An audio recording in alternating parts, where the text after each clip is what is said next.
போட்டித் தேர்வு எழுதும் போட்டியாளர்களுக்கு வணக்கம். இன்று பொது அறிவில் அரசியல் அமைப்பில் எல்லாவற்றையும் தொகுத்த மாதிரியான ஒரு டாபிக் என்னென்னா, அரசியலமைப்பு சட்டத்தில் அவங்க என்னென்ன கொடுத்துருக்காங்கன்னா அதாவது ஒன்றியத்தை பற்றியும் மாநிலங்கள் யூனியன் பிரதேசங்களை பற்றியும் எல்லை வரையறை பற்றி கொடுத்துருப்பாங்க. அடுத்தது குடியுரிமையை பற்றி கொடுத்துருப்பாங்க. அடிப்படை உரிமைகள் பற்றி கொடுத்துருப்பாங்க. அரசுக்கு நெறி செய் கோட்பாடுகள் பற்றி கொடுத்துருப்பாங்க. அதுக்கப்புறம் மத்திய அரசை பற்றி, மாநில அரசு பற்றி, பொதுத்துறை பொதுவாக தேர்வாணையங்களை பற்றிலாம் கொடுத்துருப்பாங்க. அப்படி கொடுத்துருக்கும்போது இந்திய அரசியலமைப்பு சட்டத்தில் எல்லா பகுதிகளையும் தொகுத்து எடுத்தப்பட்ட ஒரு வினாக்களுக்கு விடையளிப்பதற்கு இந்த மாதிரியான ஒரு டாபிக் ரொம்ப பெரிதும் உபயோகமாக இருக்கும். இந்த டாப்பிக்கு படிக்கும்போது அந்த அரசியலமைப்பு சட்டத்தை ஓரளவு கன்சால்டேட் பண்ணி படிச்சிருந்தா தான் அதை பண்ண முடியும். அதனால் ஒரு நோக்கில் இது ரொம்ப பயன்படுன்ற ஒரு நோக்கில் தேர்வில் வினாத்தாள் தயாரிக்கும் போது இந்த மாதிரியான கருத்துக்களை கொண்டு வினாத்தாள் தயாரிப்பாங்கன்ற நோக்கில் இந்த மாதிரியான ஒரு பாடத்தலைப்பு எடுத்துருக்கோம். அது பாடத்தலைப்பு என்னென்னா அரசியலமைப்பு சட்டத்தால் உருவாக்கப்பட்ட நிறுவன அமைப்புகள் அப்படின்னு. அரசியலமைப்பு சட்டத்தில் என்னென்ன நிறுவனங்கள் உருவாகி இருக்குது. இப்போ சட்டமுறை நிறுவனங்கள்னு ஒன்று இருக்கும், ஆலோசனை அமைப்புகள்னு ஒன்று இருக்கும், அடுத்தது அரசியலமைப்பு சட்டத்தில் உருவாக்கப்பட்ட அமைப்புகள்னு ஒன்று இருக்கும். ஆலோசனை அமைப்புகள்னால் ஒரு மந்திரி சபை ஒரு தீர்மானத்தின் மூலம் ஒரு அமைப்பை ஏற்படுத்தியிருப்பாங்க. அதுக்கு பேர் ஒரு ஆலோசனை அமைப்பு. அந்த அமைச்சகத்துக்கு அவங்க பதில் சொல்ல வேண்டியது, ஆலோசனை கொடுக்க வேண்டியது. ஆலோசனைக்கு மட்டும் ஏற்படுத்துகிற ஒரு அமைப்புகள் ஆலோசனை அமைப்புன்னு பேர். அதுக்கு உதாரணம்னு சொல்ல போனால் தேசிய திட்டக்குழு, தேசிய வளர்ச்சி சபை, இதெல்லாம் ஒரு ஆலோசனை அமைப்பு. அரசாங்கத்துக்கு ஆலோசனை சொல்கிறது தான் அவங்களுடைய வேலை. சட்டமுறை அமைப்புகள் அப்படின்னா Reserve Bank of India, State Bank of India, Regional Rural Bank RRB, NABARD, IDBI bank, இந்த பேங்க்லாம் தொடங்கும்போது இதுக்கு அந்த குறிப்பிட்ட ஒரு அமைச்சகத்தின் மேற்பார்வையில் ஒரு மசோதா பாராளுமன்றத்தில் தாக்கல் செய்யப்பட்டு அது சட்டமாகி அந்த சட்டத்தின் அடிப்படையில் இந்த அமைப்புகள்லாம் ஏற்படுத்தியிருப்பாங்க. ஒரு அமைச்சகத்தின் மூலம் ஒரு மசோதா தயாரிக்கப்பட்டு அந்த மசோதா நாடாளுமன்றத்தில் தாக்கல் செய்யப்பட்டு சட்டமான பிறகு உருவாக்கப்படுற அமைப்புகள்லாம் சட்டமுறை அமைப்புகள் அப்படின்ட்டு. அரசியலமைப்பு சட்டத்திலே ஒரு சில அமைப்புகளை உருவாக்கணும், ஒரு சில நிறுவனங்களை உருவாக்கணும்னு சொல்லிட்டு அரசியலமைப்பு சட்டத்திலே சொல்லியிருக்காங்க. அந்த மாதிரியான நிறுவனங்களை தான் நம்ம பார்க்க போகிறோம். ரொம்ப பயனுள்ள ஒரு டாபிக் இது. இதில் அரசியலமைப்பு சட்டத்தில் என்னென்ன நிறுவனங்களை உருவாக்கணும் அப்படின்னு சொன்னால், முதல்ல நாடாளுமன்றத்தை உருவாக்கணும் அப்படின்னு சொல்லியிருக்காங்க. அதாவது பகுதி 5 நாடாளுமன்றம் ஒரு அமைப்பு. அது அரசியல் நிறுவனம், அரசியல் அமைப்பு நிறுவனம். அதை நாடாளுமன்றன்ற ஒரு சபையை உருவாக்கணும். அந்த நாடாளுமன்றம் எப்படி இருக்கணும், அது அமைப்பு எப்படி இருக்கணும்னு சொல்கிறதுலாம் இந்த விதி 79, நாடாளுமன்றத்தை பற்றி குறிப்பிடக்கூடிய விதி எதுனா 79. இந்த நாடாளுமன்றத்துடைய அங்கங்கள் யார் யார், ஒரு நாடாளுமன்றம்னா அது அங்கங்கள் யார் யார் அப்படின்னு சொல்லிட்டு பார்க்குறது ஒரு முக்கியமானது. இந்த நாடாளுமன்றத்துடைய அங்கங்கள் யார் யாருன்னு சொல்லப்போனால், முதல்ல அதாவது மாநிலங்களவை, மக்களவை, குடியரசுத் தலைவர், இந்த 3 சேர்ந்தது தான் நாடாளுமன்றம். இந்த 3 சொல்லலாம். அப்போது ஒரு அரசாங்கம், ஒரு அரசு செயல்பட நாடாளுமன்றம் ரொம்ப ரொம்ப முக்கியம். ஒரு அரசு செயல்பட, ஒரு அரசாங்கம் செயல்பட எது முக்கியம் அப்படின்னு பார்க்கும்போது அமைச்சர் குழு, பிரதமர். அப்போது ஒரு பொலிட்டிக்கல் சயின்ஸில் ஒரு கொஸ்டின் நல்லா கேட்பாங்க. என்ன கேட்பாங்கன்னா, அரசின் தலைவர் யார், அரசாங்கத்தின் தலைவர் யாருன்னு கேட்பாங்க. அரசின் தலைவர் அப்படின்னா ஜனாதிபதி, அரசாங்கத்தின் தலைவர் யாருன்னு கேட்டால் பிரதமர். அப்போது நாடாளுமன்றத்தை பற்றி நாடாளுமன்றம் ஒன்று இருக்கணும், அது அமைப்பு எப்படி இருக்கணும், அதை எப்படி உருவாக்கணும்னு சொல்கிறது வந்து விதி 79 சொல்லுது. அடுத்தது மாநிலங்களவை. அந்த நாடாளுமன்றத்தினுடைய ஒரு பார்ட்டு தான் மாநிலங்களவை, மக்களவை. மாநிலங்களவையை பற்றி சொல்கிறக்கூடிய விதி வந்து என்னென்னா வந்து 80. மாநிலங்களவைனா எப்படி இருக்கணும், மாநிலங்களவையில் வந்து எப்படி உறுப்பினர்கள் வந்து மாநிலங்களவையுடைய உறுப்பினர்கள் யார் யார் எப்படி தேர்ந்தெடுக்கப்படணும் அப்படின்ற மாநிலங்களவை பற்றி தலைவர் யார், துணைத் தலைவர் யார் அப்படின்ற விவரங்கள்லாம் பற்றி சொல்லியிருப்பது தான் வந்து இந்த மாநிலங்களவை விதி 80 வந்து சொல்லியிருக்கு. விதி 81 என்ன சொல்லுதுன்னா மக்களவை பற்றி சொல்லுது. மக்களவையில் எவ்வளோ உறுப்பினர்கள் இருக்கணும், மக்களவை உறுப்பினர்கள் எவ்வாறு தேர்ந்தெடுக்கப்படணும், மக்களவையில் சபாநாயகர் எப்படி தேர்ந்தெடுக்கணும், துணை சபாநாயகர் எப்படி தேர்ந்தெடுக்கணும் போன்ற விவரங்களை சொல்கிறது வந்து விதி வந்து 81. அப்போது நாடாளுமன்றத்தை பற்றி சொல்கிற விதி வந்து 79, மாநிலங்களவையை பற்றி சொல்கிற விதி வந்து 80, அடுத்தது மக்களவையை பற்றி சொல்லக்கூடிய விதி வந்து 81. அதுக்கடுத்தது பாராளுமன்ற செயலகத்தை பற்றி ஒன்று சொல்லியிருக்காங்க. இதை பாராளுமன்ற செயலகம், ஆனால் பாராளுமன்றம் வந்து பாராளுமன்றன்றது 3 அங்கங்களை கொண்டது பாராளுமன்றம். அந்த பாராளுமன்ற பணிகளுக்கு உதவி புரிவதற்காக பாராளுமன்ற செயலகம் ரொம்ப பயன்படுது. அந்த பாராளுமன்ற செயலகத்துடைய பணிகள் என்ன, அவங்க என்ன செய்யணும், இப்போ இந்த மசோதா தயாரிக்கிறதுல அவங்க தயாரித்து தான் என்ன பண்ணுறாங்க, மக்களவையில் அந்த துறை அமைச்சர் மூலமா அந்த மசோதாவை தாக்கல் பண்ணுவோம். அப்போது இந்த நாடாளுமன்றம் வந்து மக்களவையும் மாநிலங்களவையும் திறமையாக செயல்பட, ஒழுங்காக செயல்பட இந்த பாராளுமன்ற செயலகம் வந்து பயன்படுது. அந்த பாராளுமன்ற செயலகத்தை ஒன்று ஏற்படுத்தணும் அப்படின்னு சொல்கிற ஒரு பிரிவு எதுனா வந்து விதி 98. அதுக்கு அடுத்தது ஒன்று, இந்த மத்திய அரசு பகுதியில் உச்ச நீதிமன்றத்தை பற்றி சொல்லியிருக்காங்க. உச்ச நீதிமன்றங்கள் இருக்கணும், என்ன இருக்கணும், தேசிய அளவில் இருக்கணும் உச்ச நீதிமன்றங்கள். அந்த உச்ச நீதிமன்றத்தை சொல்லிக்கிற அரசியல் அமைப்பு சட்டப்பிரிவு என்னென்னா வந்து விதி 124. விதி 124. ஸோ இப்போ 5மே வந்து மத்திய அரசு நிறுவனங்களாக அரசியலமைப்பு சட்டத்தில் சொல்லப்பட்டுள்ள நிறுவன அமைப்புகள். மத்திய அரசினுடைய நிறுவன அமைப்புகள் இந்த 5.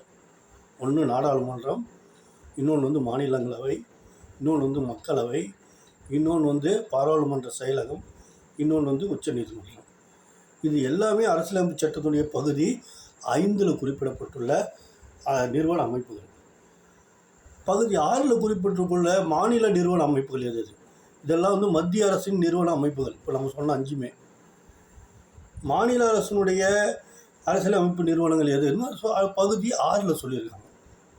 பகுதி 6 என்னென்ன சொல்லியிருக்காங்கன்னா, மாநில சட்டமன்றம், அங்கே எப்படி நாடாளுமன்றமோ இங்கே வந்து மாநிலத்தில் சட்டமன்றம். மாநில சட்டமன்றத்தை பற்றி சொல்லக்கூடிய அரசியலமைப்பு பிரிவு வந்து 168. அப்புறம் மாநில சட்டப்பேரவையை பற்றி குறிப்பிடுவாங்க, சட்ட மேலவையை பற்றி குறிப்பிடுவாங்க. அப்போ சட்டப்பேரவையை பற்றி குறிப்பிடுறது 169, சட்ட மேலவையை பற்றி குறிப்பிடுறது வந்து 170. ஸோ அப்போ வந்து இது வந்து முக்கியம். மாநில சட்டமன்றம், மாநில சட்ட மேலவை, மாநில சட்ட பேரவை. 168 மாநில சட்டமன்றத்தை பற்றி சொல்லுது. விதி 169 மாநில சட்ட மேலவையை பற்றி சொல்லுது. விதி 170 மாநில சட்ட பேரவையை பற்றி சொல்லுது. இதெல்லாம் இந்த விதிகள் வந்து இதை பற்றி சொல்லுது. இது இல்லாமல் அங்கே எப்படி பாராளுமன்ற செயலகத்தை நம்ம மத்திய அரசில் பாராளுமன்ற செயலகம்னு ஒரு நிறுவன அமைப்பு இருந்ததோ, அதே மாதிரி இங்கே மாநில அரசில் அதாவது சட்டமன்ற செயலகம் அப்படின்னு ஒன்று இருக்கும். அது வந்து விதி 187 வந்து அது சொல்லுது. விதி 187 அதை பற்றி சொல்லுது. அப்புறம் மத்திய அரசு நிறுவனங்களில் உச்ச நீதிமன்றம் சொன்ன மாதிரி இங்கே உயர்நீதிமன்றம் வந்து விதி 219 சொல்லுது. அது இல்லாமல் கீழமை நீதிமன்றங்களை பற்றியும் அரசியலமைப்பு சட்டம் சொல்லிக்கிறாங்க. அதான் மாவட்ட நீதிமன்றங்களை பற்றி சொல்லியிருக்காங்க. அது விதி 233. அப்போது அரசியலமைப்பு சட்டத்தால் மாநிலத்தில் உருவாக்கப்பட்ட நிறுவன அமைப்புகள் எதுன்னு பார்க்கும்போது வந்து மாநில சட்டமன்றம், மாநில சட்ட மேலவை, மாநில சட்ட பேரவை, அதுக்கப்புறம் வந்து மாநில சட்டமன்ற செயலகம், உயர் நீதிமன்றம், கீழமை நீதிமன்றங்கள். இப்படி 6 விதமான நிறுவன அமைப்புகள் வந்து அரசியலமைப்பு சட்டத்தால் மாநில அரசுக்கு தோற்றுவிக்கப்பட்ட நிறுவன அமைப்புகளாக கருதப்படுது. இப்போ 2 வந்து கிளாஸிஃபை ஆகும். பகுதி 5ல் அரசியலமைப்பு சட்ட நிறுவனங்கள் பார்க்கும்போது மொத்தம் ஒரு 5 இருக்குது. பகுதி 6ல் அரசியலமைப்பு சட்ட நிறுவனங்கள் பார்க்கும்போது மொத்தம் 6 இருக்குது. இந்த 2த்தையும் தனித்தனியாக பிரித்து எடுத்துடணும். அதுக்கப்புறம் இது வந்து மத்திய அரசு, மாநில அரசு. அதுக்கப்புறம் உள்ளாட்சி அமைப்புகளில் என்னென்ன நிறுவனங்களை அரசியலமைப்பு சட்டம் உருவாகியிருக்குது. உள்ளாட்சி நிறுவனங்களில் அரசியலமைப்பு சட்டம் என்னென்ன உருவாக்கிதுன்னா, ஊராட்சிகளை பற்றி உருவாக்கியிருக்கிறாங்க. அது வந்து விதி 243 விதி ஊராட்சிகளை பற்றி சொல்லிக்கிறாங்க. ஊராட்சிகளில் வந்து 2 ஊராட்சி இருக்குது, கிராம ஊராட்சி, நகர ஊராட்சிகள்னு இருக்குது. இந்த ஊராட்சிகளை பற்றி சொல்லியிருக்கிற பொதுவாக ஊராட்சியை பற்றி சொல்லியிருக்கிறது விதி 243. இதில் ஊராட்சியில் 2 விதமான ஊராட்சி சொல்லணும் நம்ம. ஒன்று கிராம ஊராட்சி, இன்னொன்று வந்து நகர ஊராட்சிகள் அல்லது நகராட்சிகள் அப்படின்னு சொல்லுவோம். கிராம ஊராட்சி, 2வது வந்து நகராட்சி. கிராம ஊராட்சியை பற்றி சொல்லக்கூடிய அரசியலமைப்பு சட்டப்பிரிவு 243A ஆரம்பித்து 243O வரையும் இந்த அரசியலமைப்பு சட்டப்பிரிவுகள், அதாவது கிராம ஊராட்சியை பற்றி குறிப்பிடக்கூடிய ஊராட்சியை பற்றி குறிப்பிடக்கூடிய அரசியலமைப்பு சட்ட விதிகள். இது அரசியலமைப்பு சட்ட திருத்தத்தின் மூலம் தான் இதை வந்து அரசியலமைப்பு சட்டத்தில் உள்ள நுழைக்கிறாங்க. நகராட்சிகளை பற்றி சொல்லக்கூடிய அரசியலமைப்பு சட்ட பிரிவு எது அப்படின்னு பார்க்கும்போது பிரிவு 243P பிரிவு 243ZG அப்படின்ற அரசியலமைப்பு சட்ட பிரிவுகள் இதை பற்றி சொல்லுது அப்படின்றாங்க. அதுக்கடுத்ததாக கூட்டுறவு சங்கங்களை பற்றி சொல்லக்கூடிய அரசியலமைப்பு சட்ட பிரிவு வந்து 243ZN 243ZT அப்படின்ற பிரிவுகளில் கூட்டுறவு பற்றி. இதெல்லாம் வந்து திருத்தங்கள் மூலம் சேர்க்கப்பட்ட அரசியலமைப்பு சட்ட விதிகள். 243லேயே மொத்தம் வந்து 3 விதமான திருத்தங்கள் சொல்லியிருப்பாங்க. ஒன்று கிராம ஊராட்சி ஒன்று, இன்னொன்று நகராட்சி ஒன்று, இன்னொன்று கூட்டுறவு சங்கங்கள். இந்த 3மே 3 திருத்தங்கள் மூலம் அரசியலமைப்பு சட்டத்தில் சேர்க்கப்பட்ட அரசியலமைப்பு நிறுவனங்கள். அதாவது கிராம ஊராட்சி, நகராட்சி, அதுக்கப்புறம் கூட்டுறவு சங்கங்கள், இதெல்லாம் அரசியலமைப்பால் தோற்றுவிக்கப்பட்ட ஒரு நிறுவனங்களாக நம்ம வந்து அதை கருதுறோம். அதுக்கு அடுத்தது வந்து UPSC union public service commission, state public service commission, மாநில தேர்வாணையம், மத்திய தேர்வாணையங்கள். இதை பற்றி மாநில தேர்வாணையங்களை உருவாக்குறது இப்போ டிஎன்பிஎஸ்சி மாநில தேர்வாணையம், யூபிஎஸ்சி மத்திய தேர்வாணையம். இந்த மாதிரி ஒவ்வொரு மாநிலத்துக்கும் மாநில தேர்வாணையத்தை உருவாக்குறதுக்கும் மத்தியில் ஒரு தேர்வாணையம் இருக்கிறதுக்காக அரசியலமைப்பு சட்ட பிரிவு சொல்லுது.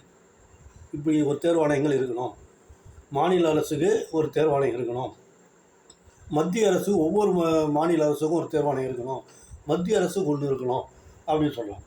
அப்போ அந்த தேர்வாணையங்களை இருக்கணும்னு சொல்கிறது ஒரு அரசியலமைப்பு சட்ட பிரிவு எது அப்படின்னு பார்க்கும்போது வந்து விதி 315.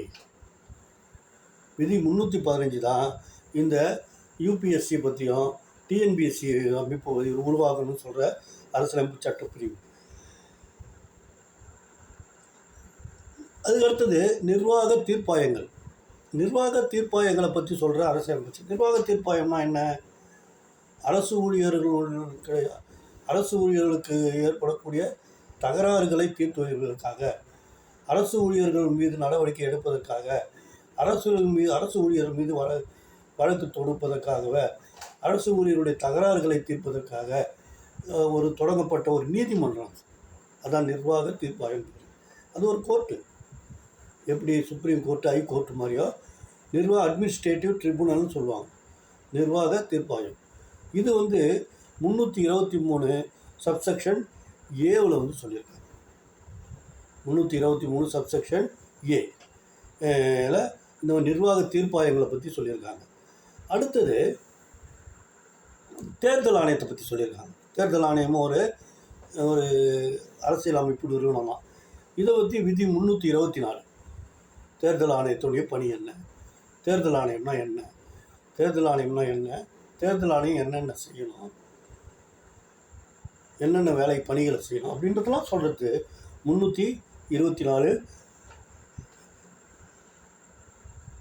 அரசியலமைப்பு சட்டப்பிரிவு சொல்லுது. அடுத்தது இன்னொரு முக்கியமான ஒன்று சொல்லுது. என்ன சொல்கிறாங்கன்னா, அதாவது பட்டியல் மரபினருக்காக ஒரு ஆணையம், பட்டியல் மரபினருக்காக ஒரு ஆணையமும், பட்டியல் பழங்குடியினருக்கான ஒரு ஆணையம் உருவாக்கணும் அப்படின்னு சொல்லியிருக்காங்க. அப்புறம் பிற்பட்ட வகுப்பினருக்கும் ஒரு ஆணையம் உருவாக்கணும்னு சொல்லியிருக்காங்க. ஸோ இப்போ 3 விதமான வகுப்பு இருக்குது. பட்டியல் மரபினருக்கான தேசிய ஆணையம், அது வந்து விதி 338 சொல்லியிருக்காங்க. விதி 338 பட்டியல் மரபிற்கான தேர்தல் ஆணையம், தேசிய ஆணையம் அப்படின்னு சொல்லியிருக்காங்க. அது 338 சொல்லியிருக்காங்க. பட்டியல்லாம் வந்து எஸ்சி பிரிவினருக்கு. அப்புறம் எஸ்டி பிரிவினருக்கும் உண்டு. எஸ்டி பிரிவினருக்கும் ஒரு தேசிய ஆணையம் உண்டு. அது வந்து பட்டியல் பழங்குடியினருக்கான தேசிய ஆணையம். அது வந்து 338A சொல்கிறேன். விதி 338A அந்த அதாவது பட்டியலின பழங்குடியினருக்கான தேசிய ஆணையம் 338A சொல்லியிருக்காங்க. அப்புறம் பிற்பட்ட வகுப்பினருக்கான தேசிய ஆணையம், அது வந்து விதி 338B சொல்லியிருக்காங்க. ஸோ அப்போ 338, 338A, 338B இந்த மூணு தேசிய ஆணையங்களை உருவாக்குது. 338 எஸ்டி பிரிவினருக்கு தேசிய ஆணையம், எஸ்சி பிரிவினருக்கு தேசிய ஆணையம். 338A எஸ்சி பிரிவினருக்கான தேசிய ஆணையம். 338B பிற்பட்ட வகுப்பினருக்கான தேசிய ஆணையம் அப்படின்னு சொல்லிட்டு தேசிய ஆணையங்களை உருவாக்கும். இதெல்லாம் வந்து அரசியலமைப்பால் உருவாக்கப்பட்ட நிறுவன அமைப்பு. அது வேறு என்ன நிறுவன அமைப்புகளை உருவாக்குது அப்படின்னு பார்க்கும்போது, மாநிலங்களுக்கிடையான மாநில கவுன்சில், மாநிலங்களுடைய தகராறுகளை தீர்ப்பதற்காக, மாநிலங்களுக்கிடையே ஏற்படக்கூடிய பிரச்சனைகளை தீர்ப்பதற்காக மாநிலங்களுக்கிடையான கவுன்சிலை ஏற்படுத்தணும் அப்படின்னு சொல்கிறாங்க. அது விதி 263 சொல்லியிருக்காங்க. அதனுடைய அடிப்படையில் தான் நதிநீர் ஆணையங்கள் ஏற்படுத்துவதற்கு விதி 262 துணை புரியுது. மாநிலங்களுக்கிடையே நீர் தகராறுகளை தீர்ப்பதற்காக உருவாக்கப்பட்ட ஒரு விதி எதுனா வந்து 262. அதனுடைய அடிப்படையில் தான் காவிரி நதிநீர் ஆணையெல்லாம் உருவாக்கினாங்க. அடுத்தது அந்த காவிரி நதிநீர் ஆணையெல்லாம் உருவாக்கினாங்க.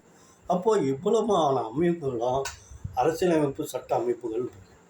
அப்போ அரசியலமைப்பு சட்ட அமைப்புகள்னு பார்க்கும்போது மத்திய அரசில் ஒரு சில அரசியலமைப்பு சட்ட அமைப்புகள் இருக்குது, அரசியலமைப்பு சட்ட அமைப்புகள் இருக்குது, மாநில அரசுலையும் இருக்குது அப்படின்னு சொல்லி. ஸோ மத்திய அரசில் என்னென்ன அரசியலமைப்பு சட்ட நிறுவனங்கள் இருக்குது அப்படின்னு உள்ளாட்சி அமைப்புகளும் இருக்குது.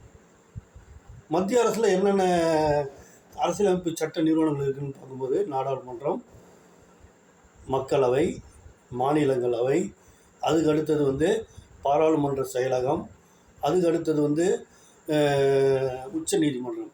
இதெல்லாம் மத்திய அரசில் இருக்கக்கூடிய அமைப்பு நிறுவனங்கள், அரசியலமைப்பு நிறுவனங்கள். அதுதான். அது மட்டும் இல்லாமல் ஊராட்சிகள், கிராம ஊராட்சி, நகராட்சி, அதுக்கு அடுத்தது வந்து கூட்டுறவு சங்கங்கள், இந்த அமைப்புகள் வந்து ஏற்படுத்துறதுக்கும் அரசியலமைப்பு சட்ட விதிகள் தான் பயன்படுது. அதுக்கு அடுத்தது வந்து நிதி ஆணையம் ஒவ்வொரு 5 ஆண்டுகளுக்கும் ஒரு நிதி ஆணையமாக. இந்த நிதி ஆணையம் என்ன பண்ணுன்னா வந்து மத்திய அரசு மாநிலங்களுக்கிடையே வரிய பங்கீடு செய்வதற்காக பரிந்துரைகளை இது அளிக்கும். அது நிதி ஆணையம். விதி வந்து அது 280 சொல்லியிருக்காங்க. அப்புறம் யூனியன் பப்ளிக் சர்வீஸ் கமிஷன் பற்றி சொல்லியிருக்கிறது.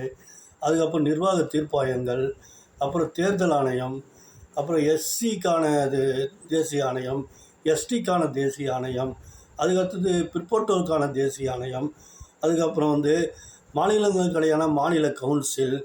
இதெல்லாம் வந்து மத்திய அரசின் மூலம் ஏற்படக்கூடிய அரசியலமைப்பு சட்ட நிறுவனங்களாக கருதுகிறோம். மாநில அரசுக்கான அரசியலமைப்பு சட்ட நிறுவனம் பார்க்கும்போது மாநில சட்டமன்றம், மாநில சட்ட மேலவை, மாநில சட்ட பேரவை, அதுக்கப்புறம் உயர் நீதிமன்றங்கள், கீழமை நீதிமன்றங்கள், இதெல்லாம் வந்து மாநில அரசில் ஏற்படக்கூடிய அரசியலமைப்பு சட்ட நிறுவன அமைப்புகளாக கருதப்படுது. ஸோ இது வந்து ஒரு 8 பிடிச்சோம். அதுக்கு அடுத்தது அரசியலமைப்பு சட்டத்தால் உருவாக்கப்பட்ட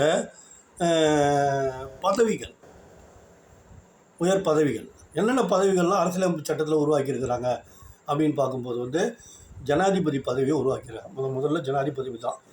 அந்த ஜனாதிபதி வந்து அரசியலமைப்பு சட்டத்தில் உருவாக்கப்பட்ட ஒரு பதவி. அந்த பதவி பற்றி எந்த விதி சொல்லுதுன்னா, விதி 52 தான் அரசியலமைப்பு சட்டத்தில் ஜனாதிபதின்ற பதவியை வந்து உருவாக்கணும்னு சொல்கிறது. துணை ஜனாதிபதியை சொல்கிறது வந்து விதி 63 சொல்லுது. ஜனாதிபதியும் சொல்லியிருக்காங்க, துணை ஜனாதிபதி பற்றியும் சொல்லியிருக்காங்க. அதுக்கப்புறம் அமைச்சர்கள் குழு மற்றும் வந்து பிரதமர் இதை பற்றி சொல்கிற குழு இதுனா விதி 74 சொல்லுது. விதி 74. 52 ஜனாதிபதி சொல்லுது, 63 வந்து துணை ஜனாதிபதி சொல்லுது, 74 வந்து அமைச்சர்கள் குழு கேபினெட்டை பற்றியும் சொல்லுது, பிரதமரை பற்றியும் சொல்லுது. அதுக்கப்புறம் அட்டார்னி ஜெனரல் ஆஃப் இந்தியா, அதாவது அட்டார்னி ஜெனரல் இந்திய தலைமை வழக்கறிஞர். இந்திய தலைமை வழக்கறிஞரை பற்றி சொல்லக்கூடிய அரசியலமைப்பு சட்டப்பிரிவு எதுனா வந்து விதி 74. விதி 76, விதி 76 தான் அதை பற்றி சொல்லுது. 74 வந்து பிரதமரை பற்றி சொல்லுது, 76 வந்து அட்டர்னி ஜெனரல் இந்திய தலைமை வழக்கறிஞரை பற்றி அதுக்கப்புறம் வேறு என்ன பதவிகள் வந்து உருவாக்கியிருக்காங்கன்னா, மத்திய அரசு சார்பில் வந்து அதாவது சபாநாயகர், துணை சபாநாயகர் பதவியை அரசியலமைப்பு சட்டம் உருவாக்கியிருக்குது. அப்புறம் மாநிலங்களவை தலைவர், துணைத் தலைவர் பதவியும் அது உருவாகிறது.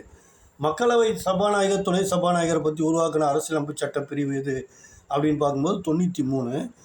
மாநிலங்களவை தலைவர், துணைத் தலைவர் பதவியை உருவாக்கின அரசியலமைப்பு சட்டப்பிரிவு விதி 89. மாநிலங்களவை தலைவர், துணைத் தலைவர்னா விதி 89. மாநிலங்களுடைய தலைவர், துணைத் தலைவரை பற்றி சொல்லியிருப்பாங்க, அது விதி 89. மக்களவை சபாநாயகர், துணை சபாநாயகர் பற்றி சொல்கிறது 93. இப்போது மக்களவை சபாநாயகர் எப்படி தேர்ந்தெடுக்கப்படுறாரு, மக்களவை துணை சபாநாயகர் எப்படி தேர்ந்தெடுக்கணும்னா மக்களவை உறுப்பினர்களாக தேர்ந்தெடுக்கப்படுறாங்க. ஆனால் மாநிலங்களவை தலைவர் வந்து யார் வந்து துணை ஜனாதிபதியோ அவர் பதவி வழி மூலம் அவர் தான் வந்து மக்களவையோட தலைவராக செயல்படுறாரு. துணைத் தலைவர் வந்து மக்களவை மூலம், மாநிலங்களவை மூலமாக தேர்ந்தெடுக்கப்படுவார். ஸோ இதுதான் அதில் ஒரு கண்டிஷன்ஸ். அதுக்கடுத்தது மாநில அரசில் என்னென்ன பதவிகள் இருக்குன்னா, ஆளுநர் பதவி இருக்குது. முக்கியமாக முதல்ல ஆளுநர் பதவி விதி 153 இருக்குது. அப்புறம் மாநில அமைச்சர்கள் குழு மற்றும் முதல்வர் இது வந்து விதி 163 பற்றி சொல்லியிருக்காங்க. அப்புறம் மாநில தலைமை வழக்கறிஞரை பற்றி விதி 165 சொல்லியிருக்கு. அதுக்கப்புறம் சட்ட பேரவை தலைவர், துணைத் தலைவரை பற்றி விதி 179 சொல்லுது. சட்ட மேலவை தலைவர் மற்றும் துணைத் தலைவரை பற்றி விதி 182 சொல்லுது. ஸோ இதுதான் வந்து அரசியலமைப்பில் உருவாக்கப்பட்ட பதவிகள். மத்திய அரசில் என்னென்ன பதவிகள் உருவாக்கி இருக்கிறாங்க அப்படின்னா, ஜனாதிபதி, துணை ஜனாதிபதி, பிரதமர். அதுக்கடுத்தது தலைமை வழக்கறிஞர். அதுக்கடுத்தது வந்து தலைமை வழக்கறிஞர். அதுக்கடுத்தது வந்து சட்ட ராஜ்யசபை தலைவர், துணைத் தலைவர், லோக்சபை சபாநாயகர், துணை சபாநாயகர் போன்ற பதவிகள்லாம் அரசியலமைப்பு சட்டத்தால் உருவாக்கப்பட்ட பதவிகள் மத்திய அரசில். மாநில அரசில் என்னென்ன பதவிகளை உருவாக்கியிருக்கிறாங்க அப்படின்னு பார்க்கும்போது வந்து ஆளுநர், அப்புறம் வந்து அங்கே துணை ஜனாதிபதி, இங்கே துணை ஆளுநர் கிடையாது, ஆளுநர் மட்டும்தான். அப்புறம் முதல்வர், அதாவது மாநில தலைமை வழக்கறிஞர், அப்புறம் சட்ட மேலவை தலைவர், துணைத் தலைவர், சட்ட பேரவை சபாநாயகர், துணை சபாநாயகர் போன்ற பதவிகள்லாம் அரசியலமைப்பு சட்டத்தால் உருவாக்கப்பட்ட பதவிகள். இந்த ஏரியா வந்து ஒரு வித்தியாசமான ஏரியா, ரொம்ப ஒரு முக்கியமான ஏரியாவும் கூட. இதை படித்தா அரசியலமைப்பு சட்டத்தையும் ஓரளவு கோத்ரூ பண்ண ஒரு சாட்டிஸ்ஃபேக்ஷன் கிடைக்கும், ஒரு மனநிறைவு கிடைக்கும். அதனால் இந்த பாயிண்டில் அரசியலமைப்பு சட்டத்தை அணுகணும் அப்படின்னு ஒரு தேர்வு பெற்ற ஒரு அனுபவமிக்க ஒரு வினாத்தாள் வடிவமைப்பாளர்கள் வந்து இந்த மாதிரியான ஒரு சிந்தனையில் கொஸ்டின் எடுப்பாங்க. அதனால் இந்த மாதிரியான சிந்தனையின் அடிப்படையில் இந்த மாதிரி நம்ம வந்து இதே மாதிரியான தயாரிப்பை நம்ம மேற்கொள்ளணும் கேட்டுக்கொள்கிறேன். இந்த டாபிக் மிகவும் பயனுள்ள முறையில் அமையும் என்பதை நான் தெரிவித்துக்கொண்டு விடைபெறுகிறேன். நன்றி, வணக்கம்.